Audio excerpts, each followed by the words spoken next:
Oops. Yes. But now it's awkward. I don't want it to be like that. Well, we could probably trim the video. Okay.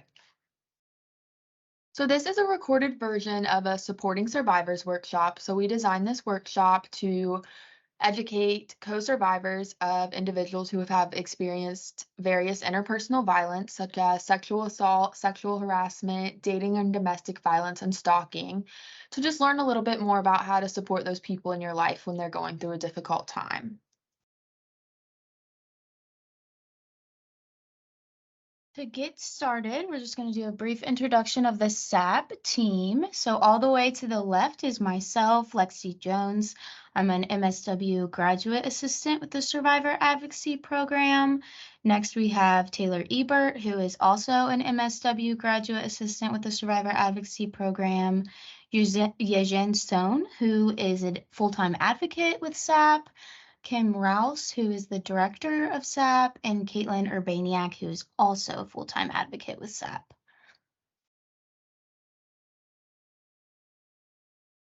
So when you think about how to support a survivor, there's a few key pieces to that.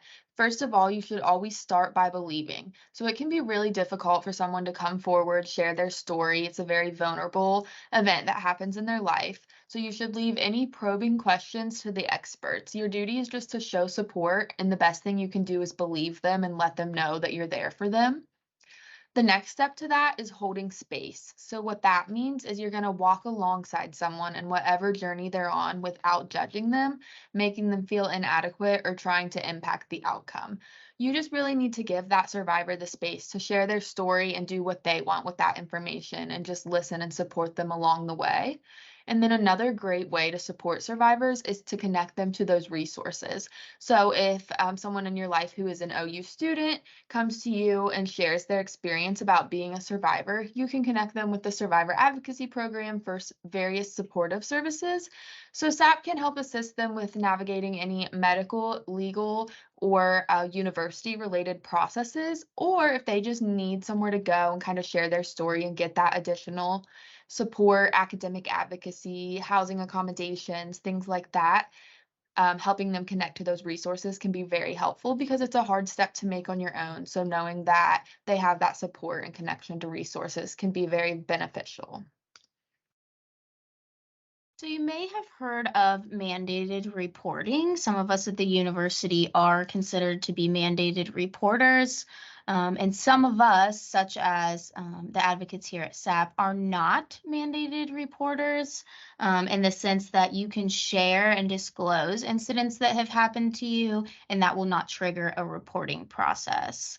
So what that means is a mandated reporter is an individual who is obligated by university policy to share knowledge and reports of sexual harassment, other sexual misconduct, or retaliation with the Title IX coordinator.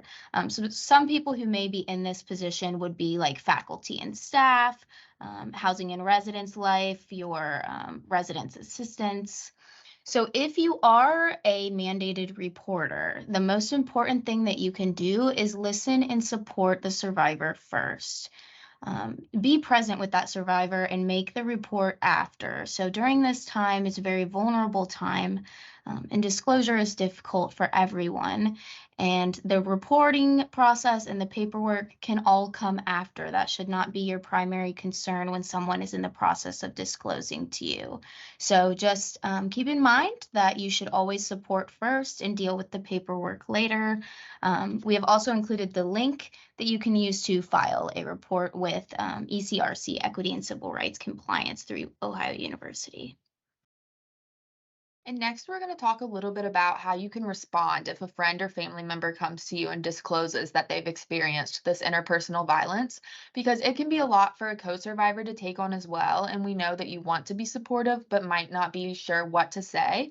So, we have some responses on how you could kind of help be a supportive person in those times. So, one of the first things you can say is, I'm sorry this happened to you. This just helps the survivor know that you acknowledge that this experience has impacted their life and is very difficult. And you can say, I imagine this is really difficult for you to go through, and I'm really thankful that you're sharing this with me. Just showing that empathy and compassion, letting them know that you are sorry this happened and you want to be that supportive person along the way. Another thing that is important for you to share with the survivor is letting them know that they are not alone. So, reminding the survivor that you are there for them and willing to listen, that you are fully ready to step in as that support system for them and connect them to valuable resources. So, additionally, reminding them that there are others who care about them and that services are available to help them throughout this healing process, and that we have resources at the university therapeutically and reporting process wise that they can utilize. Another important thing to remind survivors is that it's not their fault.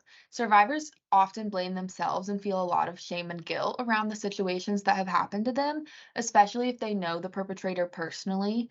So, just reminding them that maybe even more than once things have happened and they are not to blame and did not do anything to deserve this.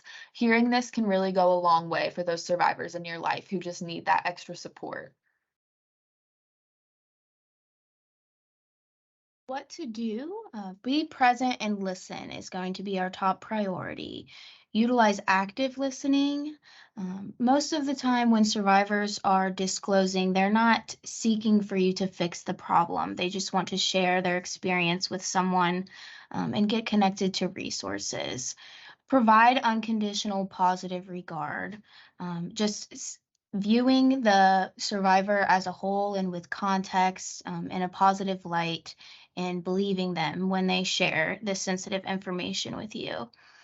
Allow them to feel whatever they are feeling. There are many emotions that come with survivorhood and post victimization, and so we want to just hold that space for them and allow them to share how they are feeling and offer support in any way that we can and practice non-judgment. They are already battling with enough on their own, and we do not need to contribute to that.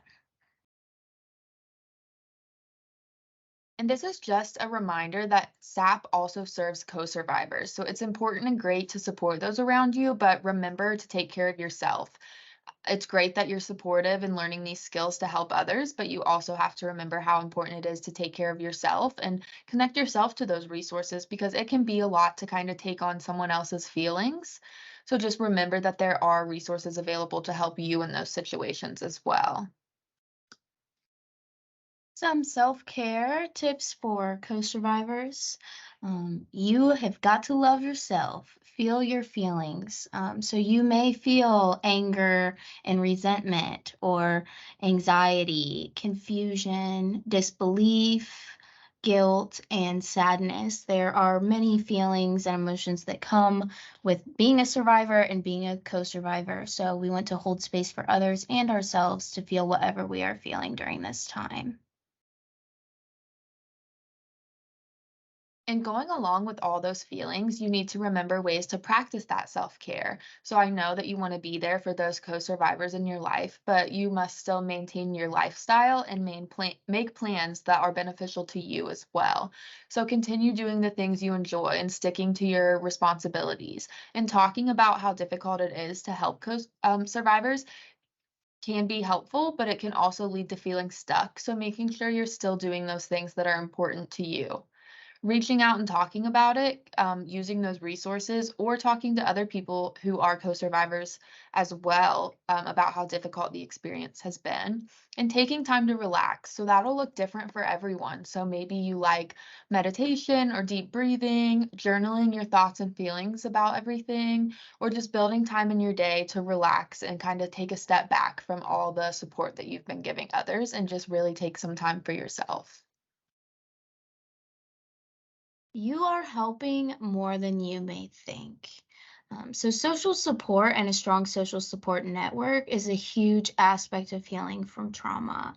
Your listening and support can be as helpful as a mental health professional. Seeking that support can be difficult for survivors, so listening and believing them can make a world of a difference.